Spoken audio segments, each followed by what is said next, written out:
आम आदमी पार्टी के सांसद और पूर्व मंत्री संजय सिंह बरेली पहुंचे। उन्होंने कहा कि उत्तर प्रदेश में आम आदमी पार्टी की ओर से 21 दिसंबर से 26 दिसंबर तक दूसरे चरण की पदयात्रा शुरू होने जा रही है। यह पदयात्रा वोट बचाओ संविधान बचाओ के अभियान के तहत आयोजित की जा रही है। पार्टी का कहना है कि राज्य में बड़े पैमाने पर वोटों की गड़बड़ी की जा रही है और करोड़ों मतदाताओं के अधिकारों को खतरा है। पार्टी नेताओं का आरोप है कि हर विधानसभा में 70 हजार वोट काटे जा रहे हैं। पहले ही लखनऊ और जौनपुर जिलों में गड़बड़ियों की पुष्टि हुई है। लखनऊ में मेयर ने खुद सड़क पर उतरकर सामान जब्त किया, जबकि जौनपुर में स्थानीय लोगों को उनके अधिकारों से वंचित किया जा रहा। आम आदमी पार्टी का कहना है कि इस पदयात्रा का उद्देश्य संविधान और लोकतंत्र को बचाना है। वहीं संजय सिंह ने आरोप लगाते हुए कहा कि कुछ लोगों के माध्यम से नकली चर्चा और भ्रामक प्रचार चलाकर वोट हाईजैक करने की कोशिश की जा रही है। उनका कहना है कि संविधान के खिलाफ जाकर अलग राष्ट्र की बात करना स्वीकार्य नहीं है। पार्टी के वरिष्ठ नेता ने चेतावनी दी कि 11 दिसंबर के बाद राज्य में वोट सुरक्षा के लिए बड़ा खुलासा किया जाएगा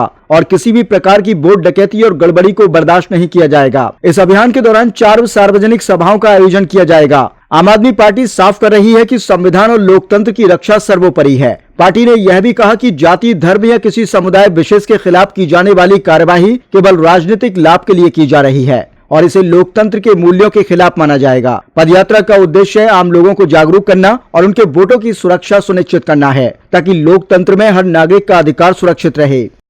सर, आप पदयात्रा शुरू कर रहे हैं, क्या टॉपिक है जिस पर आप ये पदयात्रा शुरू कर रहे हैं? सभी पत्रकार बंधुओं को नमस्कार। 21 दिसंबर से 26 दिसंबर तक रामपुर, मुरादाबाद, अमरोहा, इन 3 जिलों को कवर करते हुए आम आदमी पार्टी की दूसरे चरण की पदयात्रा शुरू होने जा रही है। और इस पदयात्रा का विषय जो हमने रखा है, मुद्दा जो हमने रखा है, वो इस वक्त सबसे ज्वलंत मुद्दा है, वोट बचाओ संविधान बचाओ। आज उत्तर प्रदेश के करोड़ों वोट पर खतरा पैदा हो गया है और ये बात मैं पूरी जिम्मेदारी से बोल रहा हूं। जिले जिले में इतने बड़े पैमाने पे गड़बड़ियां जानबूझ के की जा रही हैं कि जब इसका खुलासा होगा तो आपकी आंखें चौंधिया जाएंगी, आपको समझ में नहीं आएगा कि क्या हुआ है।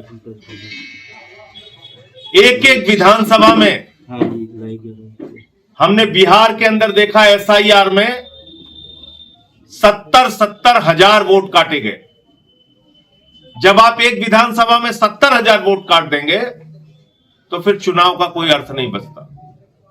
और उत्तर प्रदेश में भी मेरा अनुमान है कि जैसे 80 लाख वोट बिहार में काटे गए, ऐसे ही करीब करीब 2 करोड़ वोट उत्तर प्रदेश में भी काटे जाएंगे। और ये बात मैं इसलिए कह रहा हूं कि खेल शुरू हो गया है। हमने अभी 2 जिलों में सिर्फ पकड़ा है इनको, नंबर 1 लखनऊ और दूसरा जौनपुर, तीसरा मामला आज रामपुर का आया सामने। असम के नागरिक जो लखनऊ में 20 साल से रह रहे हैं और सफाई कर्मी का काम कर रहे हैं, जिनके पास एनआरसी है, जिनके पास आधार है, जिनके पास उनका निवास प्रमाण पत्र है, राशन कार्ड है, उनकी ठेलिया, उनकी बाइक, उनका सामान भारतीय जनता पार्टी की मेयर जब्त करके लेके चली गई और कहती है बांग्लादेशी है, खाली करो, हट जाओ, हफ्ते भर के अंदर निकलो यहां से। जौनपुर में आप सोचिए, दुलईपुर, वाराणसी से पिछले 20 साल से आके लोग जौनपुर में रह रहे हैं। बनारस और जौनपुर की दूरी 60 किलोमीटर है। 60 किलोमीटर, एक जिले से 60 किलोमीटर दूर आके दूसरे जिले में पिछले 20 साल से जो लोग रह रहे हैं, उनको कह रहे हैं ये ईरानी है, ये विदेशी है, इनका वोट काटना है। तो वहां हमारी टीम पहुंची, उसने उजागर किया। तो अब ये जो काम पूरे उत्तर प्रदेश में कर रहे हैं, मेरे पास जानकारी है, इसका खुलासा 11 तारीख के बाद करूंगा, आज ही आपको बता दे रहा हूं। एक एक विधानसभा में एक कैटेगरी है अनट्रेसेबल, यानी कि व्यक्ति मिला ही नहीं, उसमें अगर आपका नाम पड़ गया तो फिर भगवान भरोसे आपका वोट बनेगा। दौड़ते रहिए, चक्कर लगाते रहिए, बन गया तो बन गया, नहीं बना तो बीजेपी की बल्ले बल्ले। फिर तो उनकी मौज है, उन्होंने तो कटवाया आपका वोट जानबूझ के। तो डेथ की कैटेगरी, परमानेंटली शिफ्टेड की कैटेगरी, अनट्रेसेबल की कैटेगरी में इतने सारे वोट आपको मिलने जा रहे हैं कि आप हैरान हो जाएंगे। 11 तारीख तक इंतजार कीजिए, मैं एक एक खुलासा करूंगा, मेरे पास जानकारियां आ रही हैं। दूसरी बात, रामपुर में क्या हुआ? परिवार यहीं का, रहता पीढ़ियों से यहीं पर है, और गाइडलाइन है कि परिवार के सदस्य अगर वो भारतीय हैं, उनके पास कोई दुबई की नागरिकता नहीं है, तो उनको वोट देने का अधिकार है, वो भारतीय है। फॉर्म परिवार के लोग भर सकते हैं। तो उसका हल्ला खड़ा किया गया। तो कुल मिलाकर जो एसआईआर के नाम पर वोट की डकैती का अभियान उत्तर प्रदेश में चलने जा रहा है और चल रहा है, उसको रोकने के उद्देश्य से हमारी ये पदयात्रा रामपुर से लेकर अमरोहा तक जाएगी। और ये 6 दिन की पदयात्रा है, 21 तारीख से शुरू होके और 26 तारीख को इसका समापन होगा। और दूसरा विषय है संविधान बचाओ। और जब हम संविधान बचाओ की बात करते हैं तो संविधान में दिया गया हमारा रोजगार का हक, संविधान में दिया गया हमारा जो गैर बराबरी को खत्म करने का हक है, संविधान में दिया गया जो हमारा सम्मान, जो हमारा भेदभाव समाप्त करने की बात कही गई और धर्मनिरपेक्षता की जो बात कही गई है, उन सारे सवालों की चर्चा इस पदयात्रा के दौरान होगी। क्योंकि हम देख रहे हैं कि एक नकली चर्चा कराई जा रही है इस देश के अंदर, और वो जो चर्चा कराई जा रही है एक बाबा के माध्यम से, मेरा सीधा आरोप है कि वो देश को तोड़ने की कार्रवाई है। क्योंकि अगर बाबा साहब डॉक्टर भीमराव अंबेडकर जी के द्वारा लिखे गए संविधान में कहा गया है कि भारत एक धर्मनिरपेक्ष राष्ट्र है, और उसी संविधान पर प्रधानमंत्री ने शपथ ली है, उसी पर योगी जी ने शपथ ली है, उसी पर मैंने शपथ ली है, तो किसी को भी हक नहीं है कि वो उस संविधान के खिलाफ जाके कहे कि इस देश में हिंदू राष्ट्र बनेगा। ये देश बाबा साहब के संविधान से चलेगा, किसी बाबा के फरमान से नहीं चलेगा। और कल बाबा साहब का परिनिर्वाण दिवस था, उनकी पुण्यतिथि थी, तो ये संकल्प हमारा और मजबूत होता है। और हम लोग इस यात्रा के दौरान ये विषय भी उठाएंगे कि कहां कहां संविधान को कुचलने, तोड़ने, खत्म करने की कोशिश की जा रही है। ये हिंदू राष्ट्र की चर्चा करने का हक कैसे मिल गया किसी को? कल को कोई कहेगा सिख राष्ट्र चाहिए, कल को कोई कहेगा तमिल राष्ट्र चाहिए, तेलंगाना राष्ट्र चाहिए, नागा राष्ट्र चाहिए, आजाद कश्मीर चाहिए। मैं कहूंगा सुल्तानपुर को ही एक राष्ट्र बना दो। कोई कहेगा बरेली को राष्ट्र बना दो, कोई कहेगा अयोध्या राष्ट्र चाहिए, कोई कहेगा काशी राष्ट्र चाहिए। तो जो 550 से ज्यादा रियासतें हिंदुस्तान में मिलाई गई और कहा गया कि हमने एक अद्भुत काम करके दिखाया सरदार वल्लभ भाई पटेल जी के नेतृत्व में, तमाम रियासतों को मिला के, आप तो ये तोड़ने की कार्रवाई कर रहे हैं। ये संविधान के विरुद्ध है। ये भी इस यात्रा के दौरान हम बताने का काम करेंगे कि ये एक संविधान के खिलाफ कार्रवाई हो रही है, जिसको कतई बर्दाश्त नहीं किया जाएगा। तो 2 विषय है, पहला वोट का, दूसरा संविधान का। वोट बचाओ, संविधान बचाओ की ये यात्रा है और इस दौरान 4 जनसभाएं हम लोग करेंगे। रामपुर, मुरादाबाद, बागबाड़ा और अमरोहा। इसके बीच बीच में जगह जगह पे स्वागत कार्यक्रम और छोटी मोटी सभाएं वो होंगी, नुक्कड़ सभाएं होंगी, वो अलग होंगी, लेकिन ये 4 बड़ी सभाएं हम लोग इस यात्रा के दौरान करेंगे। हमारे बीच में प्रवक्ता फैसल भाई हैं, हमारे रुहेलखंड के प्रदेश के अध्यक्ष हमारे हैदर भाई हैं और हमारे निवर्तमान प्रदेश के अध्यक्ष हैं सभाजीत सिंह जी।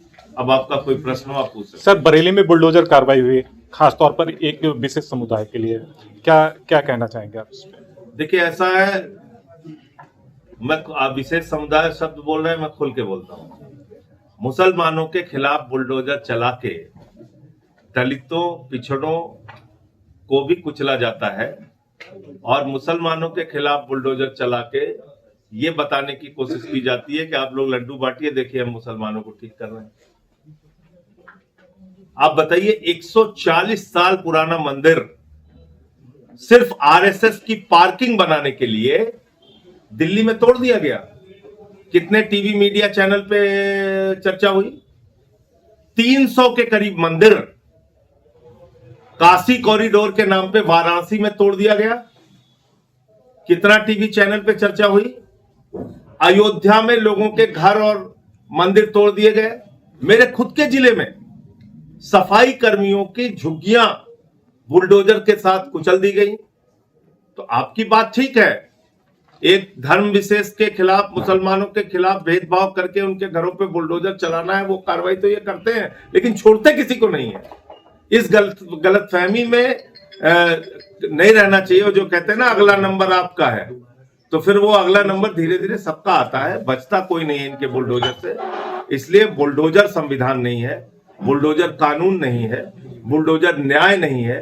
और सुप्रीम कोर्ट ने साफ तौर पे कहा है कि आप इस तरह से बुलडोजर का दुरुपयोग नहीं कर सकते। बार-बार डिटेंशन सेंटर के नाम पर जो लोगों को डराया जा रहा है कि डिटेंशन सेंटर भेजा जाएगा, वोट नहीं मिलेंगे, तो इस पर क्या प्रतिक्रिया है?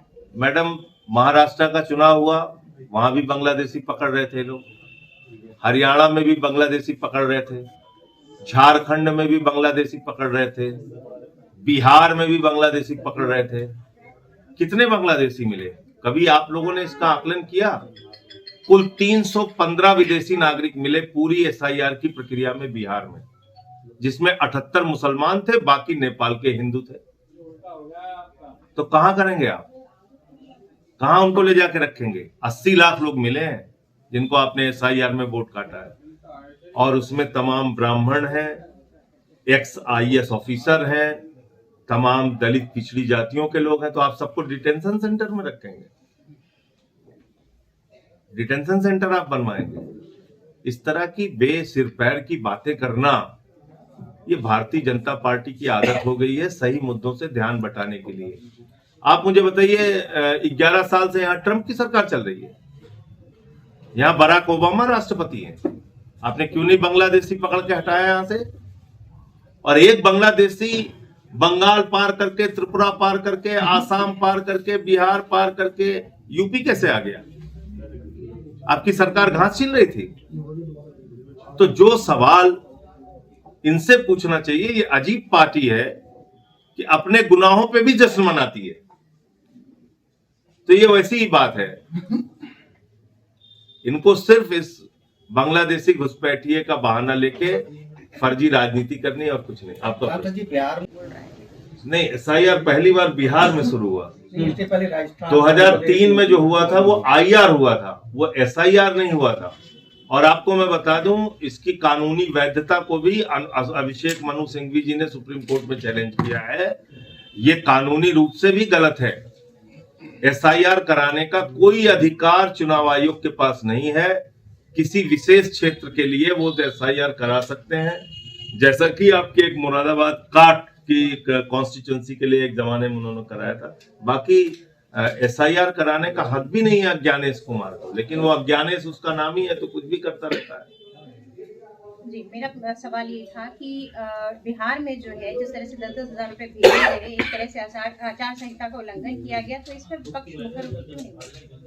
आप बोलते रहिए, उनको कार्रवाई नहीं करनी है भाई। सवाल ये है कि 10-10 हजार रुपए उन्होंने दिया, सबने हंगामा किया, लेकिन वो तो कह रहे हैं हम सीना ठोक के बेईमानी करेंगे, जो आपको करना है करिए। तो जो आपने बिहार के बारे में जो वहाँ प्रोटेक्शन करा था वो सही हुआ, अब यूपी के बारे में क्या प्रोटेक्शन करेंगे? यूपी में इस रूप में एसआईआर नहीं चलने देना है जैसा बिहार में चला। ये चल तो रहा है इस समय, तो अगर चल रहा है तो 11 तारीख के बाद हंगामा होगा। पहली लिस्ट आने दीजिए इनकी, मैं आपको कह रहा हूँ। हमारी पार्टी तो करेगी, दिल्ली में हमारी पार्टी तो करेगी। तो और पार्टियों से बातचीत हुई है आपकी? सपा वगैरह? अब सबकी जिम्मेदारी है, सबको करना चाहिए, मुझे लगता है करेंगे सब लोग। सांसद जी, अखिलेश जी ने भी अपने टीम वगैरह तैयार की। हंगामा और विरोध क्या बहिष्कार तक जा सकता है चुनाव? देखिए, अभी सब कुछ कहना बहुत जल्दबाजी होगी। अभी तो पहले इनकी SIR के बाद कितने लोगों को इन्होंने फॉर्म बांटा है, कितने का नाम दर्ज किया है, कितने का काटा है, वो सच्चाई आपके सामने आने दीजिए। 11 के बाद पता चल जाएगा। दिल्ली में यमुना पॉल्यूशन और पॉल्यूशन को लेके बीजेपी सरकार में आई थी, लेकिन आज दिल्ली की हवा सांस लेने लायक नहीं है, क्या कहेंगे? नहीं तो मोदी जी को इसके लिए बधाई देना चाहिए। उन्होंने वो काम करके दिखाया जो 10 साल में केजरीवाल साहब नहीं कर पाए।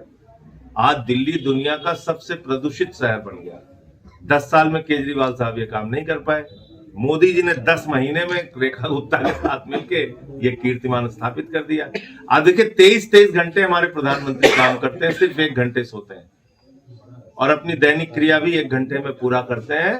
और उन्होंने बस अड्डे, हवाई अड्डे को बस अड्डा बना दिया। हिंदुस्तान की सारी संपत्तियां बेच रहे हैं। तो ये सब तो काम हो ही रहा है, लेकिन वो जान रहे हैं कि मीडिया उनके कंट्रोल में है, एजेंसियां उनके कंट्रोल में है, इसलिए जैसे चाह रहे हैं देश को चला। इंडिगो को ध्वस्त करने के पीछे कहीं अडानी की एयरलाइंस को ऊपर उठाया? मैंने इसके ऊपर लिखा है। तो ये भी एक चाल हो सकती है, जहां जिस चीज को बेचना होता है उसके पहले थोड़ा माहौल तो बनाती है सरकार। पीटीआई वाले और आप उठा के देख सकते हैं, मैंने कहा था SIR अगर होगा तो बिहार का चुनाव हाईजैक हो चुका है। आप उठा के देख लीजिए। आप मुझे बताइए, इतने दिन से आप पत्रकारिता कर रहे हैं, कभी आपने सुना 70,000, 60,000, 50,000 वोट एक विधानसभा में काट दिया जाए? और अगर 70,000 वोट काट दिया जाएगा तो फिर कौन सा चुनाव बचेगा? जिन विधानसभाओं में 10,000 वोट से बीजेपी जीती है, वहां 70,000 वोट कट गए। अब तो कहीं जाना नहीं है आपको, पुरानी लिस्ट उठाइए और नई जो लिस्ट बनी है उससे मिलान कर लीजिए, पता चल जाएगा किसके वोट कटे हैं।